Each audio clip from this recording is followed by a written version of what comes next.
This channel does not promote any violence, harmful, or illegal activities. All content provided by this channel is meant for an educational and information purpose only. একদিকে যেমন শীঘ্রই ভারতে আসছেন রাশিয়ার president Vladimir Putin, তার পাশাপাশি আরও একটি খবর, চীনে ইতিমধ্যে বাংলাদেশের প্রধান উপদেষ্টা তিনি কিন্তু পৌঁছে গেছেন মোহাম্মদ ইউনুস, এবং যেমনটা খবর পাওয়া গেছে যেরকম একটা আতিথেয়তার আশা তিনি করেছিলেন তেমন কিন্তু আতিথেয়তা তিনি পাননি চীনের তরফ থেকে। তার পাশাপাশি আমরা যদি ডোনাল্ড ট্রাম্পের খবরের দিকে নজর রাখি, ডোনাল্ড ট্রাম্প আর কয়েকদিনের মধ্যেই শুল্ক নীতি আরোপ করতে চলেছেন, এরকম একটা পরিস্থিতি। অর্থাৎ একদিকে শীঘ্রই ভারত সফরে আসছেন ভ্লাদিমির পুতিন, ভারত সফরে আসছেন প্রেসিডেন্ট পুতিন, জানিয়ে দেওয়া হয়েছে রাশিয়ার তরফ থেকে কিন্তু কি বিষয় নিয়ে আলোচনা হবে এখনো কিন্তু তা পরিষ্কার নয়। রুশ বিদেশ মন্ত্রী সের্গেই লাভরভ বৃহস্পতিবার জানিয়েছেন প্রেসিডেন্ট ভ্লাদিমির পুতিন প্রধানমন্ত্রী নরেন্দ্র মোদীর আমন্ত্রণ গ্রহণ করেছেন এবং তিনি খুব শীঘ্রই আসছেন, তবে কবে আসছেন এখনো কিন্তু পরিষ্কারভাবে জানা যায়নি। অন্যদিকে ট্রাম্প তার শুল্ক নীতি প্রয়োগ করতে চলেছেন। আরেকদিকে চীন সফরে গেছেন মোহাম্মদ ইউনুস এবং সেখানেও তার বেশ কিছু কর্মসূচি রয়েছে। তবে মোহাম্মদ ইউনুস যেমনটা আশা করা হয়েছিল যে চীনের তরফ থেকে হয়তো তিনি আতিথেয়তা পাবেন, কিন্তু তেমন কোনো আতিথেয়তা দেখায়নি চীন, এবং রীতিমতো কিন্তু তা নিয়ে একটা রাজনৈতিক শোরগোল, রাজনৈতিক চাপানুতোর তৈরি হয়ে গেছে। আপনাদের আরো একবার জানাবো, মোদীর আমন্ত্রণে সারা ভারত সফরে আসছেন প্রেসিডেন্ট পুতিন। জানিয়ে দেওয়া হয়েছে রাশিয়ার তরফ থেকে শীঘ্রই ভারত সফরে আসছেন রাশিয়ার প্রেসিডেন্ট ভ্লাদিমির পুতিন। রুশ বিদেশমন্ত্রী সের্গেই লাভরভ একথা জানিয়েছেন এবং সেদেশের সংবাদ সংস্থা তাস জানিয়েছে যে আন্তর্জাতিক বিষয়ক কাউন্সিলের আলোচনা সভায় পুতিনের ভারত সফরের পরিকল্পনার কথা ঘোষণা করেছেন লাভরভ। গত অক্টোবরে ব্রিক্স শীর্ষ সম্মেলনে যোগ দিতে রাশিয়ায় গিয়েছিলেন প্রধানমন্ত্রী মোদী এবং দুজনের একটা পার্শ্ব বৈঠকও হয়েছিল সে সময়। একদিকে ভারত সফরে আসছেন রাশিয়ার প্রেসিডেন্ট, তার পাশাপাশি ট্রাম্পের শুল্ক নীতি, আর আরও একটি গুরুত্বপূর্ণ খবর, ইতিমধ্যে 4 দিনের চীন সফরে মোহাম্মদ ইউনুস। এই তিনটি বিষয় নিয়ে আমরা আলোচনা করব। আমাদের সঙ্গে টেলিফোন লাইনে রয়েছেন editor in chief Sujit Chattopadhyay. Sujit, একদিকে যেমন রাশিয়ার প্রেসিডেন্ট তিনি ভারতে আসছেন, তার সফর ঘিরে রীতিমতো কিন্তু একটা উত্তেজনামূলক পরিস্থিতি তৈরি হয়েছে। কোন কোন বিষয়ের উপর আলোকপাত করা হবে, কবে আসছে সেটা যেমন একটা প্রশ্ন, তার পাশাপাশি ট্রাম্পের শুল্ক নীতি আর 4 দিনের চীন সফরে মোহাম্মদ ইউনুস।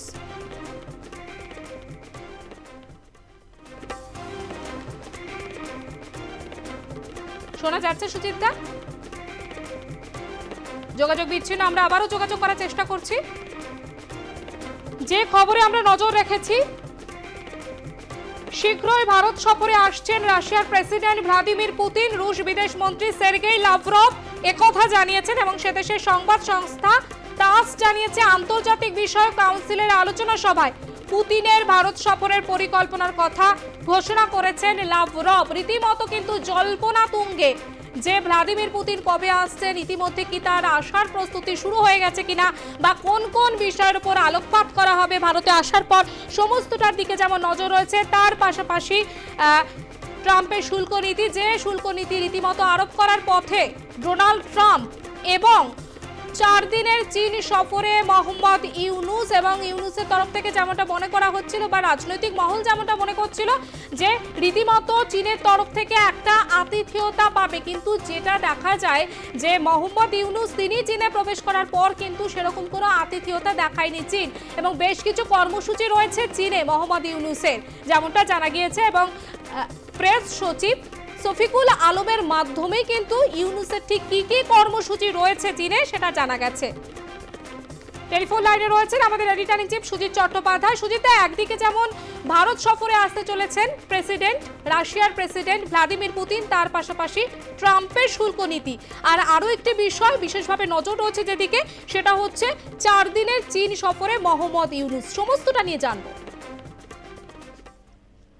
চীনের সফরে ডক্টর মোহাম্মদ ইউনুসের আজকে তিনি যে ভাষণ দিয়েছেন, ভাষণটার মধ্যে প্যালেস্টাইনের প্রসঙ্গ এনেছেন, সব প্রসঙ্গ এনেছেন, রাজনৈতিক বিষয়, মানে কখনো মানে উপর থেকে দেখলে, যেহেতু ওটা একটা জায়গায় এবং বিশ্ববিদ্যালয়গুলোতে ভাষণ দেবেন, সেখানে একটা দার্শনিক সুলভ ভাব। কিন্তু বাণিজ্যের একটা তো দিক থাকেই, বাণিজ্যের দিকটায় চীনের সাথে অনেকদিন ধরেই তারা বাণিজ্যের বিষয়টাকে প্রসারিত করতে চাইছে এবং চীনও উৎসাহী। এমন নয় যে চীন উৎসাহী নয়, এটা উৎসাহটা একতরফা। কিন্তু বাংলাদেশ সবসময় এই একটা দ্বিধাদ্বন্দ্বে ভুগেছে যে ভারতের সাথে কত পার্সেন্টেজ বিজনেস হবে এবং চীনের সাথে আমদানি রপ্তানিটা বাংলাদেশ বাড়াতে চাইছে। সে ইলিশ মাছ হোক, বন্দরের ব্যবহার হোক, বা মানব সম্পদের ক্ষেত্রে হোক, বা ট্রিটমেন্টের ক্ষেত্রে হোক, এটা ওকে উনি পাকাপোক্ত করতে চাইছেন। তাতে কি হয়, ভারতের উদ্দেশ্যে একটা বার্তা দেওয়া যায় যে ভারতকে ছাড়াও তারা কিন্তু স্বাবলম্বী হবার চেষ্টা করছে। এটা হচ্ছে মোদ্দা ব্যাপার। অন্যদিকে যে ট্রাম্পের যে নীতি, যে শুল্কর ব্যাপারে ট্রাম্প বলা যায় এই মুহূর্তে যে বাণিজ্য যুদ্ধটা শুরু হয়েছে, এই বাণিজ্য যুদ্ধে ট্রাম্প এগিয়ে থাকতে চাইছেন। তিনি জানেন যে আমেরিকার ক্ষেত্রে আমেরিকা সবাইকে সাহায্য পাঠাবে, আমেরিকা সবাইকে টাকা দেবে এবং আমেরিকাতে সবাই গিয়ে পৃথিবীর বিভিন্ন দেশের লোক কাজ করবে, মোটা টাকা ডলার আয় করবে।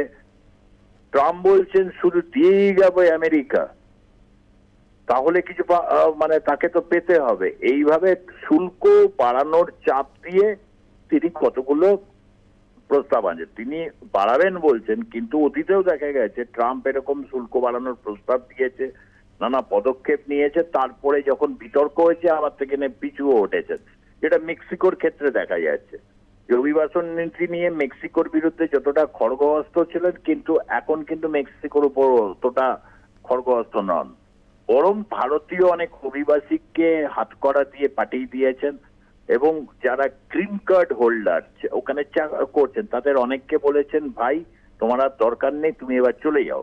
এরকম একটা অবস্থার মধ্যে থেকে দাঁড়িয়ে ভারতের চিরকালের বিপদের বন্ধু, দেখো রাশিয়ার সাথে ভারতের দীর্ঘদিনের সম্পর্ক তো অনেকের সাথেই থাকে, কিন্তু বন্ধুত্বে কতটা যায়?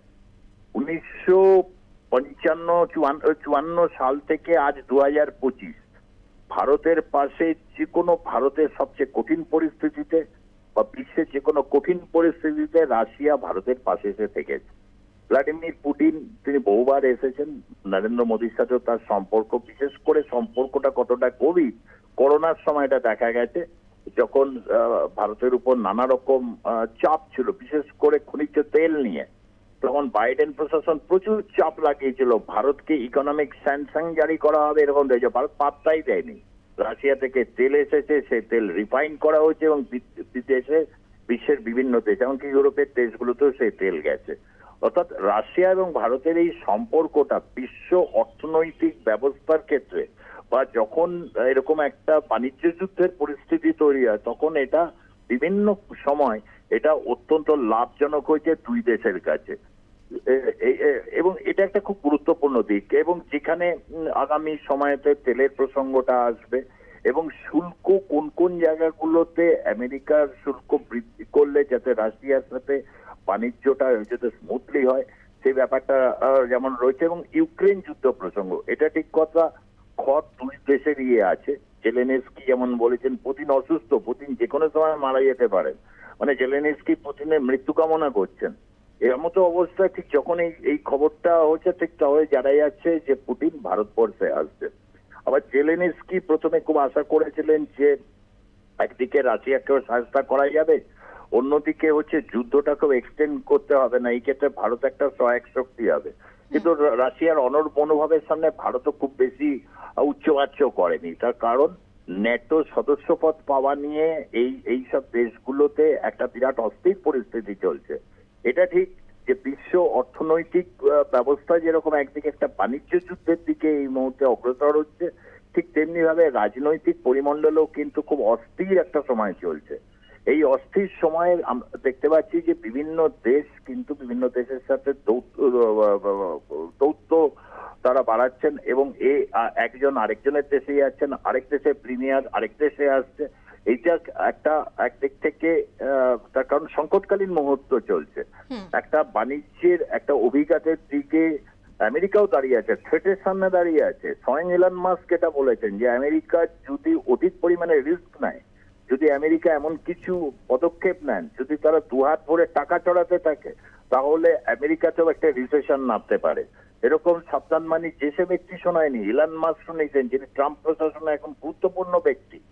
এবং এই যে জায়গা থেকে দাঁড়িয়ে দক্ষিণ পূর্ব এশিয়াতে যেরকম একটা অশান্তি রয়েছে এবং বাংলাদেশের সাথে ভারতের যেমন সমস্যা, বাংলাদেশের সাথে আরাকান সমস্যা, তা বার্মার সমস্যা, বার্মার সাথে আবার চীনের সমস্যা, অর্থাৎ একটা চলেই যে দুশ্মন কা দুশ্মন আপনার দোস্ত হতা হয়, কূটনীতিতে এটা খুবই চলে যে মানে শত্রুর শত্রু আমার বন্ধু, এরকম একটা যেমন চলে, আবার এটাও চলে কূটনীতিতে বা হচ্ছে যখন বিশ্ব বাণিজ্য আর্থিক ব্যবস্থায় হচ্ছে তখন ট্রেডের মাধ্যমে, যে আমি এতটা দিচ্ছি, হ্যাঁ গ্যাপ আছে, সেইগুলোকে সব মেরামতের জন্য এখন এই মুহূর্তে পরিস্থিতি সেই দিকে রয়েছে। এবং তার অঙ্গ হিসাবে যখন পুতিন যখন আসছেন তখন বোঝাই যাচ্ছে যে একটা বড় কিছু হতে চলেছে আগামী সময়টা, আগামী 10-15 দিন বিশ্ব রাজনৈতিক ব্যবস্থার জন্য একটা খুব গুরুত্বপূর্ণ সময়। একদিকে অর্থনৈতিক স্যাংশনের সামনে যেমন বহু দেশ দাঁড়িয়ে রয়েছে, আমেরিকান হুমকির সামনে দাঁড়িয়ে রয়েছে, এবং আমেরিকার যে আগ্রাসী যে তার বাণিজ্য নীতি তার সামনে দাঁড়িয়ে রয়েছে, তখন অনেক দেশই পরস্পরের কাছে আসতে চাইবে। বাংলাদেশের দিক থেকেও সেরকম ইঙ্গিত রয়েছে, মানে চীনের সাথে যাচ্ছে বলে ভারতকে বুড়ো আঙুল দেখিয়ে বা কলা দেখিয়ে যাচ্ছে এমনটা নয়। তার কারণ শফিকুল আলম কিন্তু তিনি বলছেন যে আমরা ভারতের কাছে চেয়েছিলাম যে এই ব্যাপারটা যাতে সমস্যার সমাধান হয়, বিশেষ করে চিকিৎসা সংক্রান্ত ব্যাপারে। এবং চীনও বলেছে যে যদি চিকিৎসা সংক্রান্ত ব্যাপারে বাংলাদেশ অপারগতা না থাকে তাহলে চীনের তারা সেই চিকিৎসা দিতে 4টি হাসপাতাল এগিয়ে এসেছে, যে হাসপাতালগুলো বাংলাদেশের পেশেন্টের জন্য তারা বিশেষভাবে ব্যবস্থা তৈরি করতে চায়। অর্থাৎ কোথাও একটা জায়গায় এই সমস্ত দেশগুলো আমেরিকান বাণিজ্য হুমকির সামনে দাঁড়িয়ে তারা একজোট হওয়ার চেষ্টা করছে। এটা যেমন রাশিয়া, ভারত, চীন, তারাও একটা অ্যাক্সিস কিন্তু খুব তাদের সেই অ্যাক্সিসটা রয়েছে, এবং ভারত এই গোটা বিষয়টার উপর গভীরভাবে পর্যবেক্ষণ রাখছেন। এবং এইরকম একটা পরিস্থিতির মধ্যে আবারও দুই বন্ধু দেশের দুই প্রধান রাষ্ট্রপ্রধান তারা নয়াদিল্লিতে তারা বৈঠক করবেন। এটা একটা নিঃসন্দেহে বড় একটা সুসংবাদ। সুজিত দা, যদি আমরা ইউনূসের চীন সফরের দিকে একবার নজর রাখি আবারও, তাহলে আগামীকাল রয়েছে শি জিনপিং এর সঙ্গে বৈঠক, কতটা লাভজনক হতে পারে এটা ইউনূসের জন্য? শি জিনপিং হচ্ছে চীনের প্রিমিয়ার, ডক্টর ইউনূসের জন্য দেখো, ডক্টর ইউনূস তো এখন তিনিও তো তাকেও তো বাঁচতে হবে, দেশের একটা বিরাট দায়িত্ব, কোনো সমস্যারই সেভাবে তিনি সমাধান করে উঠতে পারেননি।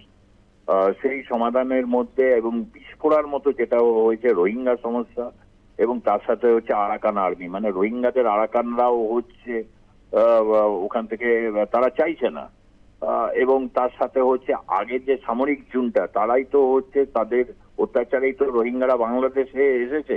এবার বাংলাদেশ এত সমস্যায় রয়েছে, অর্থনৈতিক ভাবে এতটা জর্জরিত রয়েছে, এই রোহিঙ্গাদের ভারটা কে সামলাবে? রাষ্ট্রপুঞ্জ কি এই ব্যাপারটায় তারা মানে কতটা ইয়ে হবে? কেন রাষ্ট্রপুঞ্জে এই এইটগুলো দেওয়া বন্ধ করে দিয়েছে আমেরিকা। ভাই তোমার সমস্যা তুমি বোঝো, তুমি রোহিঙ্গাদের 3 বেলা খাওয়াবে না 1 বেলা খাওয়াবে, তুমি কোথায় রাখবে ওটা তোমরা বুঝে নাও। মানে রাষ্ট্রপুঞ্জের হাত থেকে তো অনেকটাই এইটগুলো বন্ধ করে দিয়েছে। এখন এই অবস্থাতে কে বাঁচাতে পারে? কোন দেশের কাছে টাকা আছে? চীন অবশ্যই একটা বৃহৎ শক্তি, পরাশক্তি বলে, এবং বাংলাদেশের অভ্যন্তরে অনেকে চায় যে বাংলাদেশ একটু চীনের সাথে সম্পর্ক করুক, তাতে ভারতের উপর নির্ভরতা কমবে। সেরকম একটা জায়গা থেকে বেজিং বিশ্ববিদ্যালয় থেকে তাকে ডক্টরেট দেওয়া হচ্ছে, এবং শি জিনপিং এর সাথে তার বৈঠক, মানে সে মানে বিশ্বের হচ্ছে শক্তিমান মানুষ হিসেবে যাকে দেখা হয়, এটা তো একটা পরম পাওনা। এরকম একটা বিপদের সময় ডক্টর ইউনূসের কাছে এটা পরম পাওনা, এবং তিনি এটাকে একদিক থেকে দিয়ে মুখ রক্ষা করতে চাইবেন, অ্যাটলিস্ট দেশবাসীর কাছে তিনি এই বার্তা দিতে পারবেন যে দেখো আমি আমাদের চীনের সাথে একটা কিন্তু দুর্দান্ত একটা সম্পর্ক তৈরি করতে পেরেছি।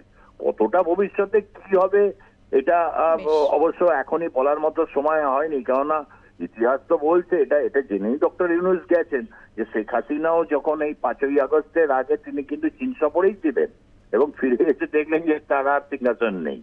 সুতরাং এইটাও একটা রাখছে। তবে একই রকম ঘটনার পুনরাবৃত্তি তো বারবার হবে না। ডক্টর ইউনূসের কাছে সেটা কোনো উপায় নেই, আর তার কোনো উপায়ই নেই, তিনি সেই কারণেই গেছেন। ভারতও পাত্তা দেয়নি, এত বিদ্বেষ ছড়িয়েছে যে ভারত যদি এখানে পাত্তা দিত তাহলে ভারতের সুনাম ইয়ে হতো।